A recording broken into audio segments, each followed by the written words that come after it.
Drama के starting में हमें वी नाम की लड़की दिखाई जाती है जो कि काफ़ी बड़े कंपनी की सीईओ होती है। लेकिन यहाँ पे तो उसकी बात ये होती है कि जो वी होती है वो अव्वल कंपनी के लिए काम कर रही होती है, जहाँ पे अपने सीईओ की सारी डिटेल को निकाल के उसे दूसरी कंपनी को देनी होती है। लेकिन बाद में भी समझ जाती है कि काफ़ी गलत काम कर रही है, जिस वजह से वो अपनी कंपनी को मना कर देती है जिसके लिए काम कर रही होती है।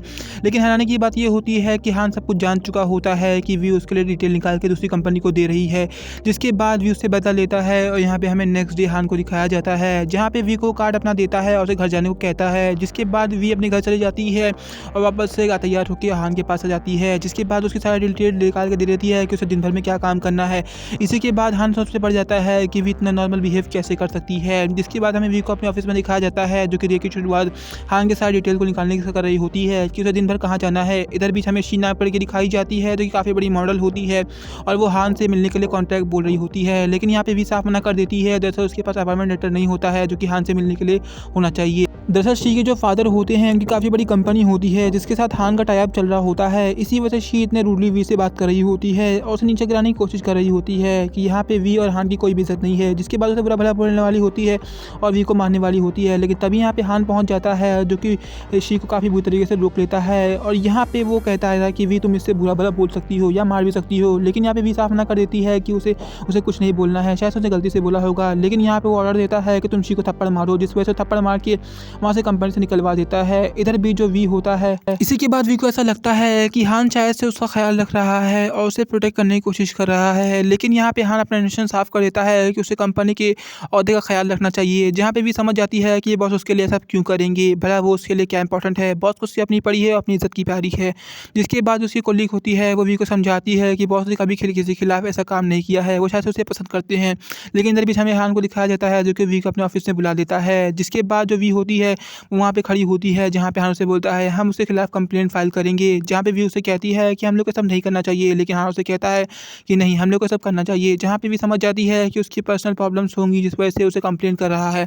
इसके बाद वो भी उसके लिए हाँ कर देती है। जिसके बाद जो हान होता है वो उसे कल रात के बारे में पूछता है, लेकिन यहाँ पे वी साफ कह देती है कि उसके पैसे जल्दी ही लौटा देगी। लेकिन यहाँ पे जो वी होता है उसे हान जो होता है उसे लगता है कि शायद उसके पैसों के लिए कर रही है।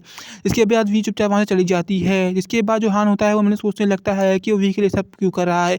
शायद से वो खुद ही कंफ्यूज हो चुका होता है कि वी से प्यार करता है कि रिवेंज ले रहा है। इसी के बाद हमें वी को दिखाया जाता है, जो कि लिन फैमिली का मैसेज पढ़ रही होती है। अब ये लिन फैमिली उनकी नेबर्स होती है, जो कि उनके डैड के ज़माने के साथ रहा करती थी। उनके डैड इन फैमिली को काफ़ी माना करते थे, जिस वजह से उन्हें वी की शादी इसके बेटे के साथ तय कर दी होती है। अपनी प्रॉपर्टी का कुछ हिस्सा उन्हें दे भी दिया होता है, जो कि बात बढ़ने की वी शादी कर लेंगे और इस वी को काफ़ी ज़्यादा खुश रखेंगे। लेकिन इसका उल्टा ही होता है, वो लोग वी को काफ़ी बुरी तरीके से रखते हैं उनके डैड के मरने के बाद। और जो उनका बेटा होता है वो किसी और लड़की को पसंद किया करता था, लेकिन अब उसका उससे ब्रेकअप हो चुका है, जिस वजह से अब वो वी से शादी करने के लिए आ चुका है। लेकिन वी सब कुछ जान चुकी होती है, इसलिए वो साफ मना कर देती है। लेकिन उसका बेटा उससे माफ़ी मांगता है, नई शुरुआत करने को कहता है, लेकिन वी साफ कुछ मना कर देती है, वहाँ चली जाती है।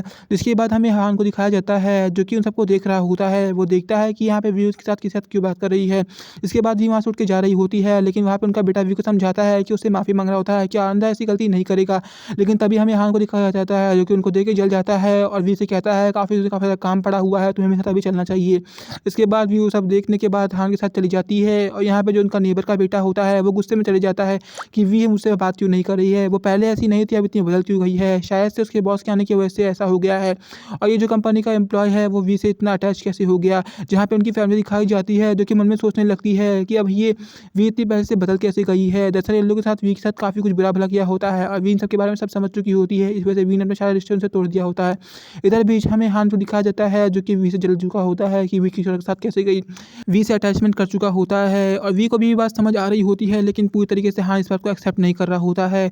इसी के बाद ये सीरीज़ काफ़ी ज़्यादा इंटरेस्टिंग और मज़ेदार हो चुकी है। आपको आगे की सीरीज़ देखने के लिए कमेंट सेक्शन में पार्ट 2 लिखना पड़ेगा। वीडियो कैसी लगी कमेंट सेक्शन में ज़रूर बताइएगा और इसमें क्या पता लगा ये भी बताना ना भूलिएगा। चैनल को सब्सक्राइब कर दीजिएगा। Thank you watching this video.